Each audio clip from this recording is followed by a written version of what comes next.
లోకం కోసం మాట్లాడగలిగినటువంటి వాడు కృష్ణ పరమాత్మ. ఎక్కడ ధర్మం ఉంటుందో అక్కడ ఉంటాడు కృష్ణుడు.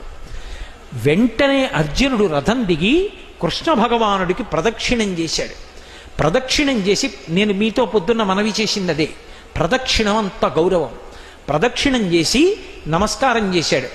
నమస్కారం చేసి 2 బ్రహ్మాస్త్రాలు ఉపసంహారం చేసి అశ్వత్థామని బంధించి రథంలో పెట్టి ద్రౌపదీదేవి దగ్గరికి తీసుకొచ్చాడు. బంధీకృతుడై ఉన్నాడు. ఓ ద్రౌపది, నీ బిడ్డల యొక్క మృత్యువునకు కారణమైనవాడు, నిద్రపోతున్న వాళ్ళని చంపినవాడు, మహాపాపాత్ముడు, యుద్ధ నియమాల్ని ఉల్లంఘించినవాడు, నిద్రపోతున్నవాణ్ణి, వెన్నిచ్చి పారిపోతున్నవాణ్ణి, అస్త్రశస్త్రాలు లేనటువంటి వాణ్ణి, మైమరిచి ఉన్నవాణ్ణి, ఆదమరిచి ఉన్నవాణ్ణి, ఇలాంటి వాణ్ణి చంపకూడదు, కానీ చంపాడు.